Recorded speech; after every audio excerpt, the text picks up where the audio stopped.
Hi, I'm Stacey Hyde with Envision Financial Planning, and we're back for another episode of Better Financial Health in 15 minutes or less. And before you think all we do is talk about how the bad guys are after you and protecting your account, we do talk about other things, but this is a topic that just keeps coming up with different clients, friends. So I wanted to talk a minute today about why you should, even if you haven't been one of the people who've been affected by the AT&T breach or any of the other data breaches. A big company that did background checks on behalf of the government was hacked, so now a lot of people's information is exposed, and it may actually be the worst one yet because it has social security numbers and dates of birth and potentially driver's license numbers and really everything that anybody would need to impersonate you. So how do you protect yourself?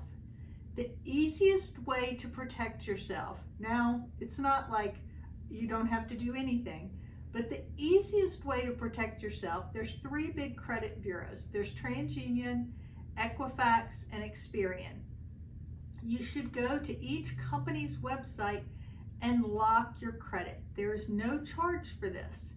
You will have to establish a username and a password, and generally you'll get a PIN depending on the provider, and you just lock it down. What that means is you won't get any mailers that offer you a low interest credit card. If you're checking out at the Gap around Christmas time and they say, would you like to apply for a credit card and save 10% today? When they go to, and you say yes, when they go to put you through it, they're going to come back and it's going to be declined because your credit is locked. That's actually probably not a bad thing. You probably don't need that credit card anyway. People cannot get into your credit account, so no credit can be issued to you. Now, you may be saying, but Stacey, what if I need to buy a car or I'm going to buy a house? Well, in that situation, you know it's coming.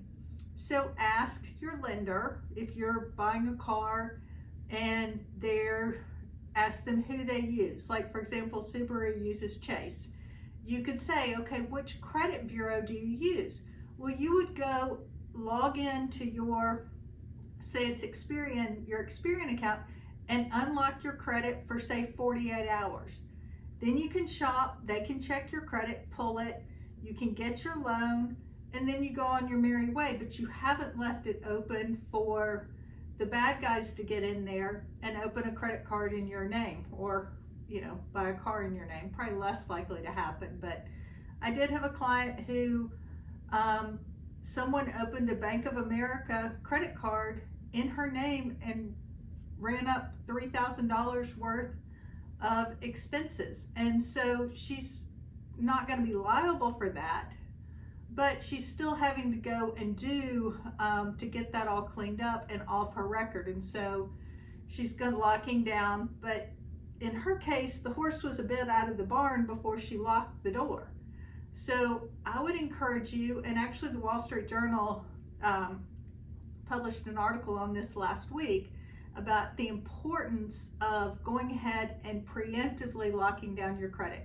It is important that you put those PIN numbers in the right spot to where you can get to them. If you use a password manager, you can create a note, you can save the username, password, PIN on your password manager. Highly recommend that. 1Password is the one that I use. I would not recommend LastPass, and if you use LastPass as a password manager, I would recommend that you choose and transfer that to another one and delete your account there.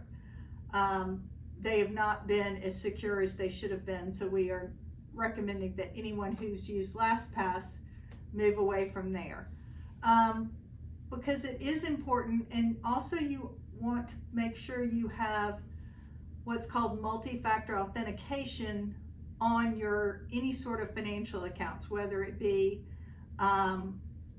your bank accounts, your credit card accounts, and even and especially your email account.